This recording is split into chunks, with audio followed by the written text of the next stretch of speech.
RTGA, mieux qu'une chaîne, un monde. RTGA, mieux qu'une chaîne, un monde.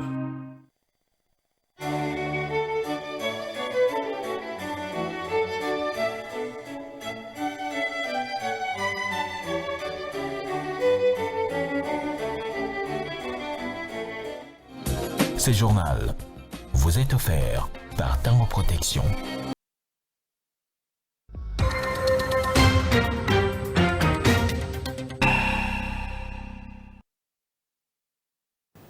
Mesdames et messieurs, bienvenue dans cette édition d'information sur la RTGA.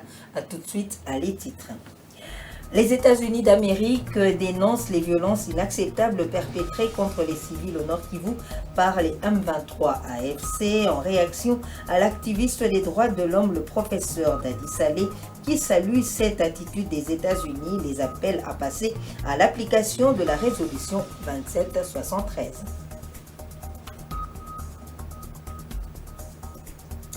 Clin d'œil au marché Lufungula dans la commune de Lingwala où les amateurs des arts martiaux tels que le judo et karaté trouvent le bonheur. Ils y achètent des kimonos et les ceintures de toutes sortes pour leur tenue de sport.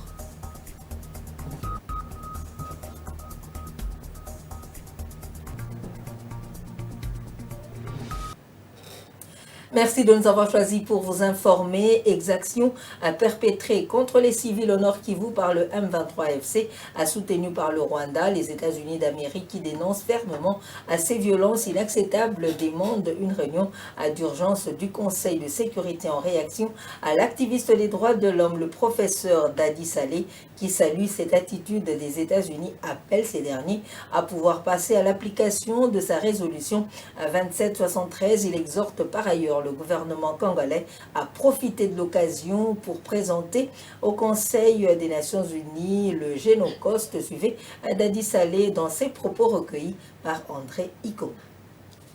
Toute notre compassion d'abord au peuple congolais parce que les génocides continuent, plus de 15 millions de Congolais qui sont tués et ça ne fait que continuer. C'est vrai, on a eu les rapports de Human Rights Watch, on a eu les rapports effectivement du Haut Commissariat des Nations Unies sur le droit de l'homme, n'est-ce pas? Et là, nous avons un peu ces coups de gueule qu'on peut appeler des États-Unis et qui demandent effectivement que les conseils de sécurité puissent se réunir en urgence par rapport à cette question. Et nous ne pouvons être que contents. Mais cela étant, ça ne sera pas vraiment une première fois. La question, c'est que nous avons la Convention 2773 des Nations Unies qui dit déjà que le Rwanda et les M23 devaient déjà sortir du territoire congolais. C'est-à-dire que si cette convention s'appliquait, on n'aurait pas ces exactions, n'est-ce pas? On connaît déjà qui tue. Et on connaît qu'ils veulent la balkanisation et qu'ils veulent pour l'instant faire fuir toute une population, éliminer une population pour remplacer cette population par une autre population. Ce qu'ils sont déjà en train de faire. Donc normalement, les Nations Unies et tout le pays qui aime les droits de l'homme devaient s'élever et être du côté de la République démocratique du Congo pour chasser militairement effectivement le Rwanda avec tout ce qu'il commet l'Ouganda, etc. en République démocratique du Congo. Est-ce que cette fois-ci, avec cet appel des États-Unis, ça sera la bonne? Je doute un peu.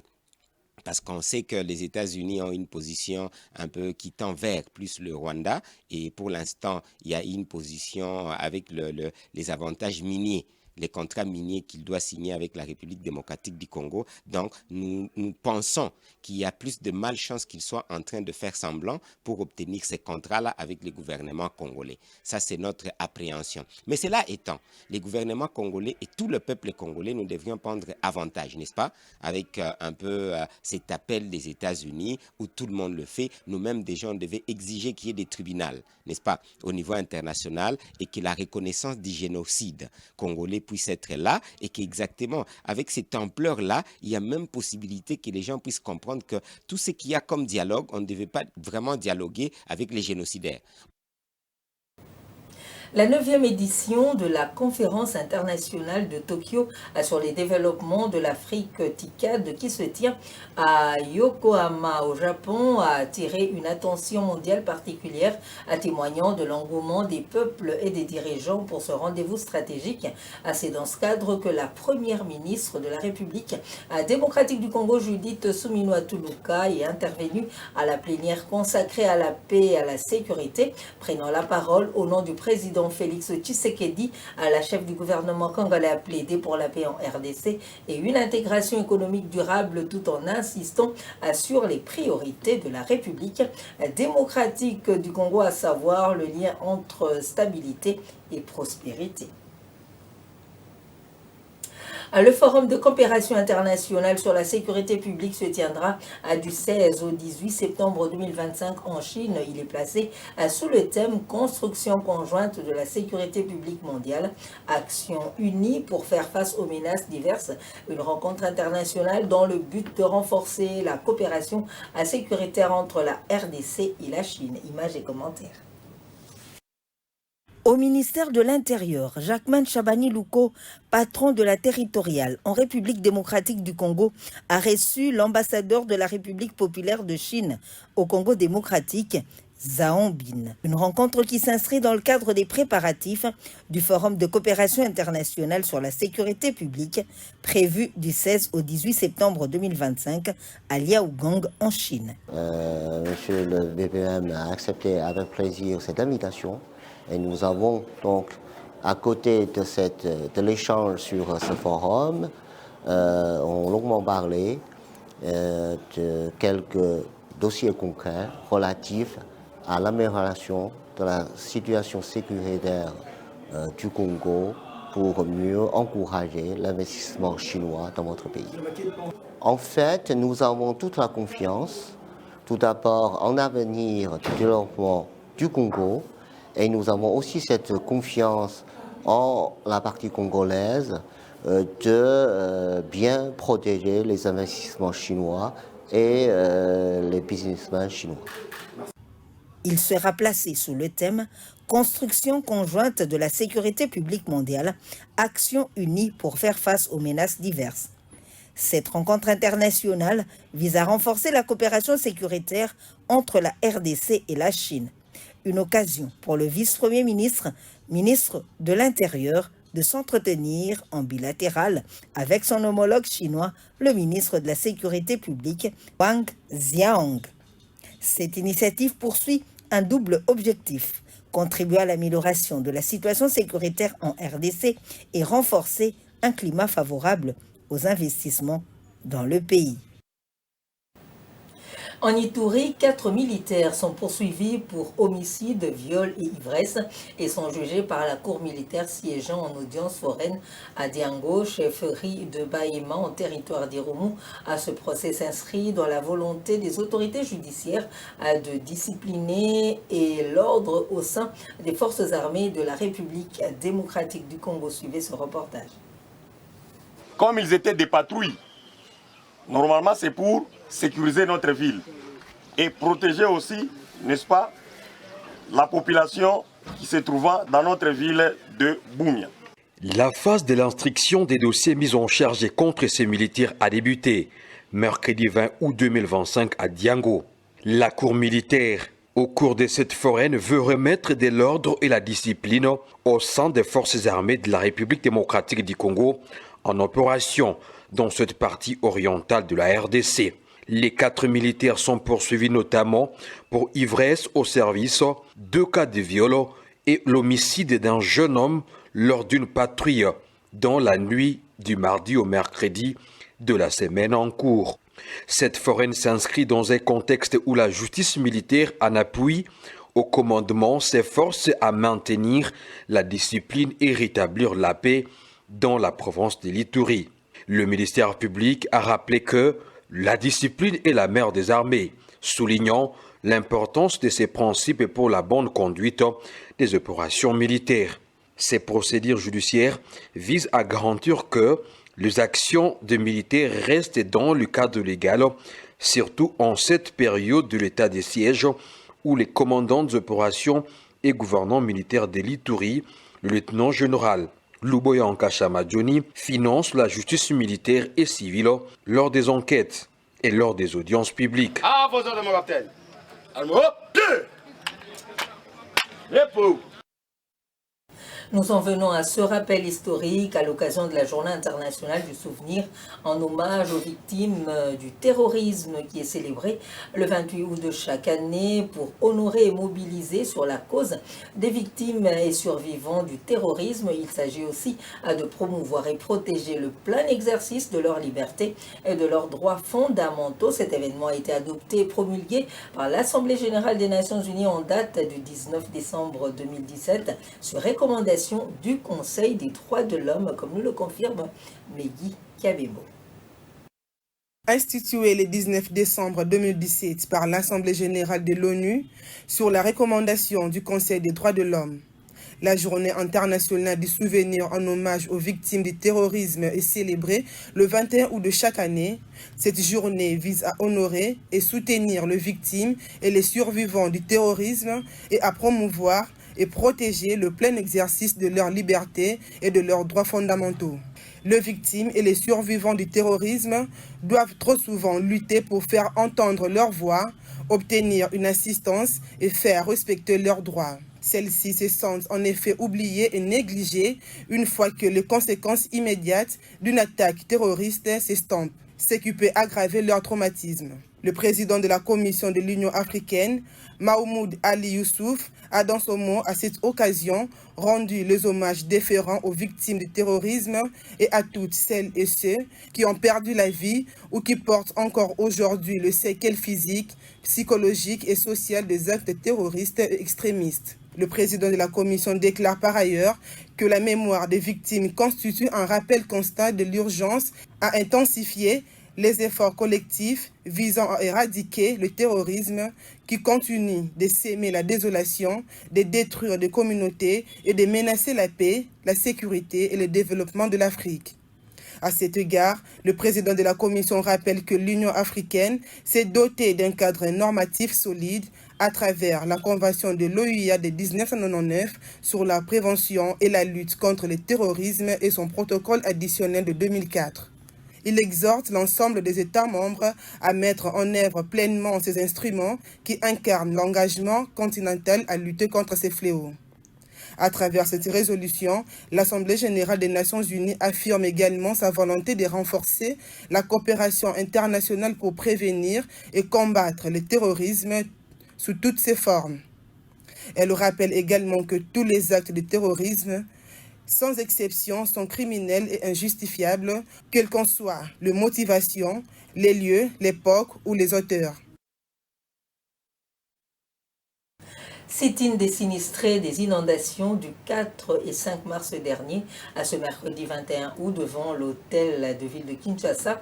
Rassemblés pacifiquement, ces citoyens qui se disent abandonnés réclament le respect des promesses faites par le président de la République, Félix Tshisekedi. Ils dénoncent le traitement jugé humiliant que leur infligent certains ministères qui minimisent leur situation. Ils affirment avoir perçu $300 et sont désolés d'avoir été qualifiés de tous les noms. Ce geste, selon eux, est loin de refléter l'engagement du chef de l'État qui leur avait promis une prise en charge digne et un relogement. À travers ce sit-in, ils tournent leur regard vers le président de la République, Félix Tshisekedi, pour qu'il intervienne personnellement afin d'être rétablis dans leurs droits. C'est un reportage de Keref Kabia. Les sinistrés des inondations survenues en date du 4-5 avril dernier à Kinshasa étaient en sit-in ce jeudi devant l'hôtel de ville dans la commune de la Gombe. Ces familles réclament justice, assistance et relogement après plusieurs mois d'abandon. Malgré leur présence devant le bureau du gouvernement provincial, aucune autorité, y compris le gouverneur de la ville, ne les a reçus.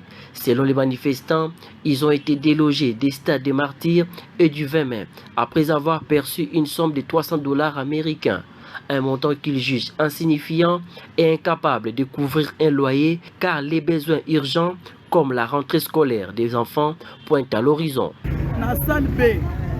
Ni jeto ya pembe basali ya ménage na tikali ko swate bakatanga kana ebande mais na zinda na ye na nini na ambulance ya mama Denis Yomoko tokomi wana président alobi na sokabula bino bato bino na martyr mais comme na sorti makambo oyo baprometaki biso baréalise te ministre provincial akabisa biso abi mokonzi ya mboka prépare mbongo oyo ekoki kopesa bino baplace moko paisible ebozonga lisusu place bozindaki te tovandi papa Paulo isabiso medisa biso alembi biso te atindeli biso mbongo po babibisa biso bakati bapesi biso ba 300 badesa mbongo ni biso tokozibadela kupe otioli tokovanda wapi. Aujourd'hui, il dénonce un écart criant entre les engagements du pouvoir central et les actions des autorités locales. Ces sinistrés appellent par ailleurs le chef de l'État Félix-Antoine Tshisekedi Tshilombo à intervenir personnellement dans ces dossiers. Il sollicite des sanctions vis-à-vis de tous ceux qui auraient détourné les fonds destinés à leur prise en charge et à faire appliquer le mesure annoncé. Pour ces familles, seules les actions concrètes pourront leur redonner espoir et restaurer leur dignité. Renforcement des capacités nationales, des réseaux régionaux et des partenariats mondiaux pour améliorer la prévention et la préparation et la réponse aux pandémies. C'est sous ce thème que s'est tenu ce jeudi 21 août à Yokohama, au Japon, un événement thématique axé sur la lutte des maladies virales en Afrique et dans le monde.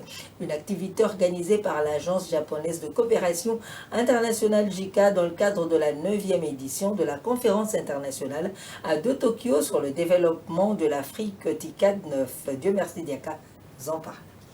Vers les échanges d'idées, cet événement thématique axé sur la santé a permis aux participants de réfléchir sur les renforcements des capacités nationales et les réseaux régionaux et mondiaux pour une meilleure prévention, préparation et réponse aux crises sanitaires en Afrique, avec notamment l'accompagnement de l'Agence japonaise de coopération internationale. Lors de ces riches échanges, les intervenants ont également mis un accent sur notamment les renforcements des capacités de recherche dans les pays en développement. Le docteur Jean-Jacques Mouyembe, directeur de l'Institut de recherche biomédicale INRB, qui a abordé la question de l'expérience de la gestion de l'épidémie Mpox, a insisté sur une surveillance génomique susceptible de contrer les maladies infectieuses avant de plaider pour une volonté politique et un leadership scientifique national pour apporter une réponse efficace contre les pandémies. Et cette épidémie, cette grande pandémie, a duré quelques mois et puis ça a été maîtrisé. Maintenant, c'est sous contrôle, mais il y a quand même quelques cas sporadiques qui persistent jusqu'en 2024. Entre-temps, le clade 1 de l'Afrique centrale, nous croyons également que c'était simplement le clade qui se transmet d'abord par une transmission zoonotique, mais qui, il y a un an, dans notre laboratoire, nous avons également détecté les clades 1B. La vice-présidente senior de la JICA qui a fait le point sur les partenariats avec différentes institutions de recherche médicale africaines a quant à elle émis le vœu de voir la coopération dans les domaines de la santé entre le Japon et l'Afrique aller de l'avant pour une sécurité sanitaire sur le continent. Malgré les défis grandioses à relever, les orateurs ont noté les nombreux progrès déjà réalisés durant les 30 dernières années dans la prévention des pandémies, et c'est grâce à l'accompagnement de l'Agence japonaise de coopération internationale. Promouvoir des systèmes agroalimentaires résilients et lutter contre le changement climatique est le but de la célébration en cette édition 2025 de la Journée internationale de gaspillage alimentaire. Les statistiques font état du gaspillage alimentaire qui contribue à 8 à 10% des émissions de gaz à effet de serre du système agroalimentaire qui aggrave le changement climatique. Suivez ce reportage. Souligner la nécessité des financements accrus pour réduire le gaspillage alimentaire, promouvoir des systèmes agroalimentaires résilients et lutter contre le changement climatique est le but de la Journée internationale de sensibilisation aux pertes et gaspillages de nourriture. En cette édition 2025, les Nations Unies et le Programme des Nations Unies pour l'environnement démontrent la nécessité d'éliminer la faim, de préserver les ressources naturelles et de réduire les émissions de gaz à effet de serre liées à la production alimentaire. La réduction des pertes et du gaspillage alimentaire augmente la disponibilité des aliments, ce qui peut aider à combattre la faim et la malnutrition. Le gaspillage alimentaire contribue à 8 à 10% des émissions de gaz à effet de serre du système agroalimentaire, ce qui aggrave le changement climatique dans le cadre de la protection de l'environnement. Réduire le gaspillage alimentaire est un élément clé pour atteindre le programme 2030 des Nations Unies visant à créer un avenir plus durable dans l'avancement des objectifs de développement durable. La journée met en évidence les pertes économiques importantes causées par le gaspillage, tant pour les producteurs que pour les consommateurs. Les appels à l'action visent à mobiliser des fonds pour soutenir les efforts de réduction du gaspillage alimentaire. Il s'agit également d'encourager les technologies améliorées et des pratiques plus intelligentes tout au long de la chaîne d'approvisionnement. Il faut sensibiliser les consommateurs aux gestes quotidiens comme planifier leurs achats pour limiter le gaspillage à la maison. Les jeunes et les entreprises ont un rôle à jouer dans la transformation des systèmes agroalimentaires vers la durabilité. Au niveau mondial, environ 13,2% des denrées alimentaires produites sont perdues entre la récolte et la vente au détail, tandis qu'on estime de 19% de la production alimentaire mondiale totale est gaspillée dans les ménages, dans les services de restauration et dans la vente au détail. Le grand salon de l'agribusiness et du digital s'est ouvert le 20 août à Lubumbashi, dans la province du Haut-Katanga. Ce grand rendez-vous majeur du secteur agro-pastoral ambitionne d'apporter, grâce aux solutions numériques, des réponses concrètes aux défis auxquels font face les acteurs de la production et de la transformation agricole. Images et commentaires. Pendant 3 jours, fermiers, maraîchers, éleveurs, cultivateurs et transformateurs agricoles réunis en coopérative échangent sur les défis du secteur et exposent leurs produits à Lubumbashi, chef-lieu de la province du Haut-Katanga, au sud-est de la République démocratique du Congo, à l'occasion des activités liées au grand salon de l'agribusiness et du digital qui ont été lancées en vue de proposer des pistes innovantes pour renforcer la productivité et la compétitivité de l'agriculture congolaise. Les organisateurs de cet événement ont souligné la nécessité de mettre en place un écosystème global autour du secteur agricole, afin d'en maximiser l'impact socio-économique. La digitalisation de ce système ici permet à un petit producteur d'être toujours à la page et de savoir comment est-ce qu'il peut commercialiser ses produits, comment est-ce qu'il peut d'abord produire tout le processus de la production. Malgré l'enthousiasme croissant du marché pour les produits locaux, de nombreux producteurs se heurtent à une difficulté majeure. Leur capacité de production reste insuffisante pour répondre à la demande. Nous avons plusieurs difficultés. Par exemple, moi, actuellement, pour augmenter la capacité de production, nos produits sont appréciés sur le marché, mais notre capacité de production n'arrive pas à couvrir la demande. Alors, nous avons plus besoin d'accompagnement. L'expert en agrobusiness et représentant de ce projet estime que le grand salon de l'agribusiness et du digital se veut être un cadre de réflexion et de valorisation du potentiel agricole et numérique de la République démocratique du Congo. Nos attentes sont aussi à 2 dimensions. La première dimension, c'est d'abord valoriser ce grand salon, parce que c'est de ce salon que nous allons tous monter au créneau. La tenue du grand salon de l'agribusiness et du digital à Lubumbashi illustre la volonté des acteurs agricoles, institutionnels et privés de conjuguer innovation et savoir-faire local pour élever le défi d'un secteur stratégique. Comme annoncé dans la vitrine de cette édition d'information, les matériaux de construction et les tenues de sport sont en vogue au marché Lufungula dans la commune de Lingwala. Les amateurs des arts martiaux tels que les judo, le karaté n'ont pas beaucoup de soucis à se faire. Ils viennent pour acheter les kimonos et les ceintures de toutes les couleurs. Outre les tenues de sport, il y en a aussi pour les personnels de maison ainsi que les travailleurs de chantier. Suivez. Le marché Lufungula a longtemps été connu comme le marché des essuie-mains. Depuis quelque temps, il s'est ouvert à d'autres articles, notamment les tenues de sport ainsi que les matériaux de construction et la quincaillerie.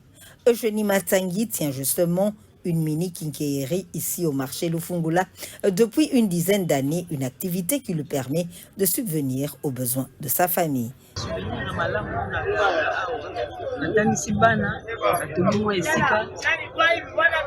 J'ai des bons souvenirs depuis que j'ai démarré mes activités dans ce marché. J'ai scolarisé mes enfants, j'ai même réussi à en avoir un chez moi grâce à une activité où je prends soin de ma famille. Les matériels, nous les achetons sur l'avenue du commerce, mais nous rencontrons des difficultés surtout avec la variation des prix sur le marché. Vous pouvez acheter à un prix abordable aujourd'hui et demain ça change. Non loin de cette commerçante, il y en a un autre qui exerce au marché Lufungula depuis 1988.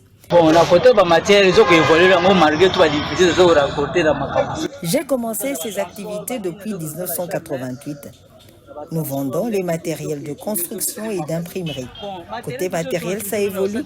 Malgré les difficultés que nous rencontrons, pour ce qui est du transport de ces matériels, le transport constitue une grande difficulté. Nono Petrus et Alé achètent des ballots de tenue de sport. Il va s'approvisionner dans la commune de Limete, au centre de la capitale congolaise. Tous les ballots ne contiennent pas les mêmes qualités de marchandises.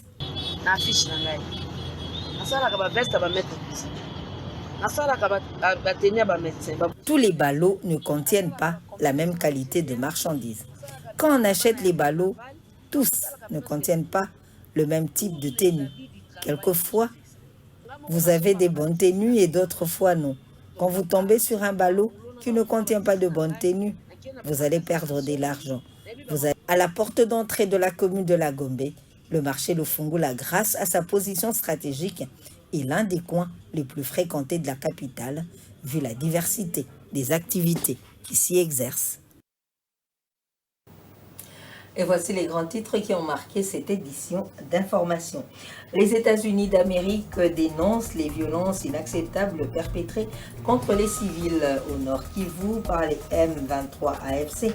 En réaction, vous avez suivi l'activiste des droits de l'homme, le professeur Dadi Saleh, qui a salué cette attitude des États-Unis en les appelant à passer à l'application de la résolution 2773. Clin d'œil au marché Lufungula dans la commune de Lingwala où les amateurs des arts martiaux tels que judo et karaté trouvent le bonheur. Ils y achètent des kimonos, les ceintures de toutes sortes pour leur tenue des sports.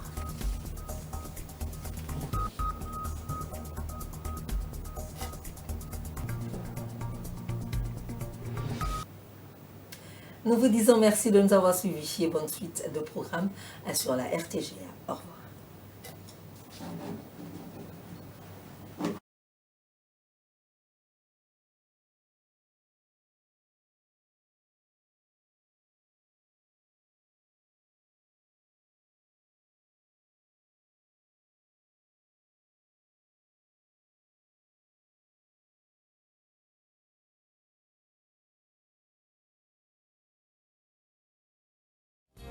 Ce journal vous a été offert par Tango Protection. Un monde. RTGA, mieux qu'une chaîne,